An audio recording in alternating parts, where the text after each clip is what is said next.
Andyan ang inyong mga magulang sa inyong mga tabi. Ha? Kung ang mga magulang man natin, hindi natin gaano pinapansin o binibigyan ng pagpahalaga, bigyan nyo ng kahalagahan.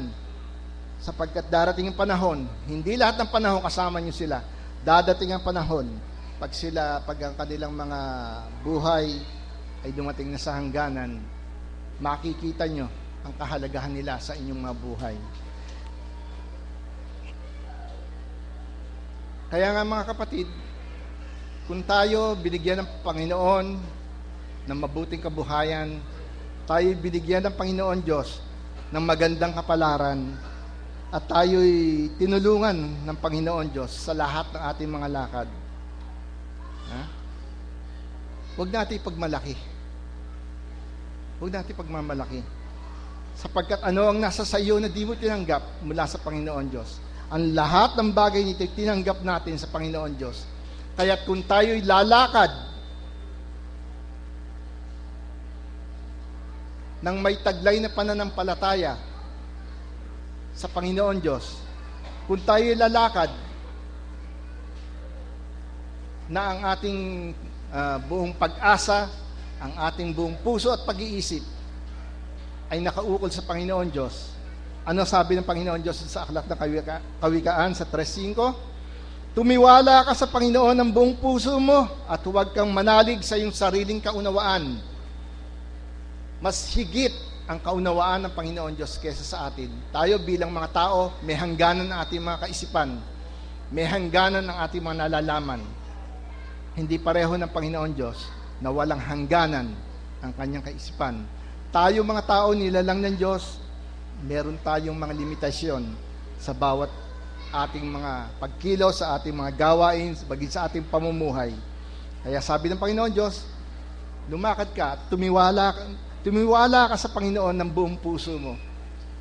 At huwag kang manalig sa iyong sariling kaunawaan. Kung magkagayon, tatanggapin mo sa Panginoon Diyos ang buong pamamatnubay, ang pagpapala, ang pag-iingat sa lahat ng mga bagay, at ang isang masaganang buhay, isang maayos na buhay. Hindi man sabihin mayaman ka, pero ang isang payapang buhay, ang isang importante sa bawat isa sa atin.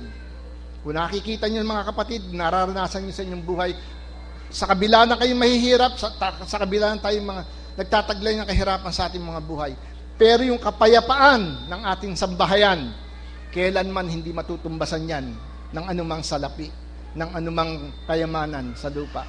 Sapagkat yung kapayapaan, yung pagmamahal mo sa iyong sambahayan, kung naroroon, payapa ka sapagkat ando ng patnubay ng Panginoon Diyos sa bawat isa sa atin. Kaya nga, nararapat lamang na ipagkatiwala natin sa Panginoon Diyos ang lahat ng mga bagay sa ating mga buhay at matuto tayong laging ipagtagubilin sa Panginoon ang lahat ng ating mga lakad.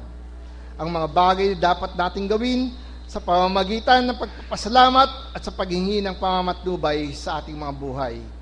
Sapagkat nangangailangan tayo ng ganap na pag-iingat sa ating mga sarili. Dahil sabi na nga sa aklat ng Lucas 21:34, dadapot mag-ingat kayo sa inyong mga sarili.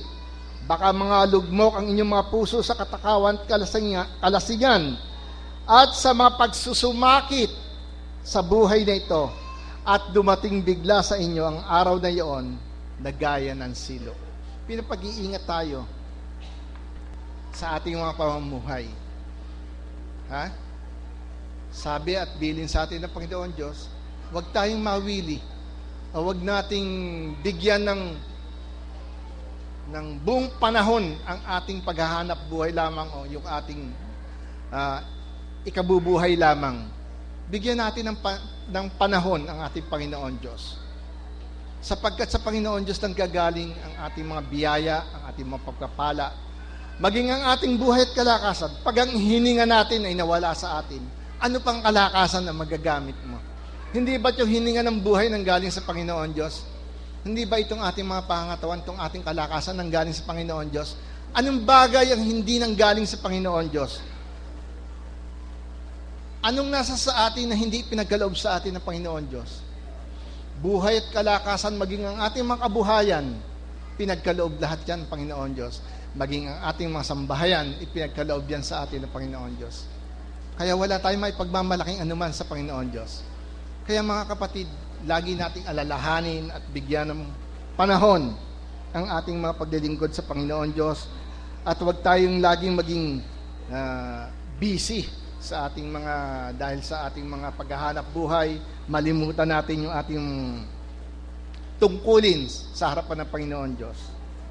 Alalahanin din naman natin, mga kapatid, na sa kasalukuyan, dumarating at nakikita natin yung tinatawag na sign of times, di ba? Ano yung sign of times na sinasabi? Yung tanda ng mga panahon. Doon sa aklat ng Mateo sa 24:4 hanggang 8, na pagmasdan nyo yung sinasabing tanda ng panahon.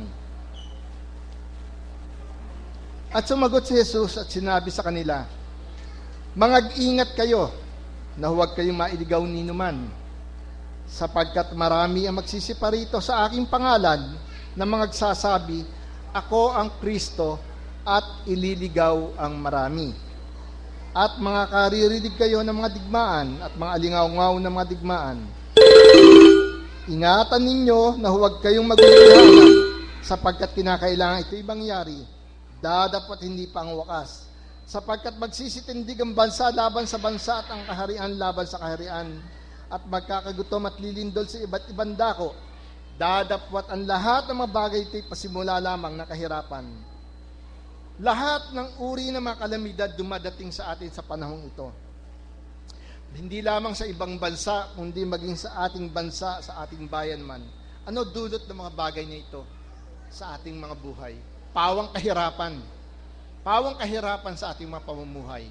Hindi lang kahirapan sa ating mga kalooban, sa ating pag-iisip, kundi puro kahirapan sa ating mga pamumuhay. Ang economic crisis, hindi lamang sa buong Asia. Recession ang US, maging ang buong European countries, nasa recession. Hirap ang ekonomiya. Diba? Bubaksak ang maraming mga negosyante. Hindi nyo napansin nung minsan, ano yung sinasabi na yung biglang nagbago yung trend ng US tungkol sa pananalapi nila, di ba? Isang palatandaan din yan. Diba? Marami tayong nakitang palatandaan na sinasabi ng banal na kasulatan. Isipin nyo, itong bagay na ito, sinalita ng Panginoong Jesucristo, mahigit 2,000 years na ang nakakaraan. Pero ngayon lang nangyari. Kaya nga sinasabi ko sa inyo, mga kapatid, yung sign of times, dumating na sa atin.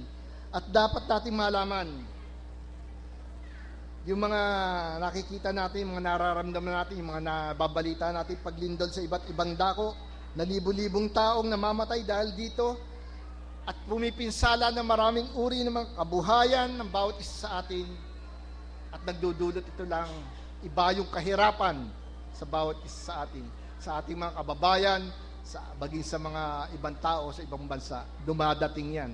Ang pagbaha sa iba't ibang dako sa mundo na di pa nangyayari nung mga nagdaang panahon ng ating buhay. Mapapansin nyo din, mga kapatid, di ba?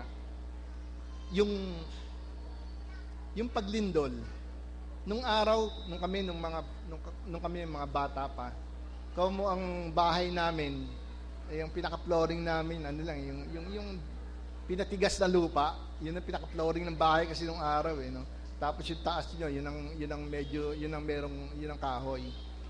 May mga pagkakataon na pag lumilindol, nakikita mo yung nung lindol ba?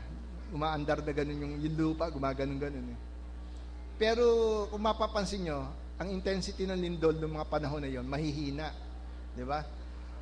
Pag nagkaroon ng intensity 2, talagang matindi na ng mga araw na yun. At yung gumuho yung Ruby Tower, ano ba ang intensity? Nasa 3 lang. Nasa 3 lang intensity nung gumuho na yung Ruby Tower nung araw. Pero isipin nyo, anong intensity ngayon ng tinataas ng lindol? Diba? Umaabot pa sa Richter scale ng 8.3. Isipin nyo, ang lakas na yun. Ilang bansa ang sinira niyan lindol na yan? Nung araw, wala niyan . Pero ngayon, kung mapapansin nyo, at yan, papalakas pa ng papalakas habang dumadating ang panahon. At ang lahat ng bagay na yan, walang idudulot kundi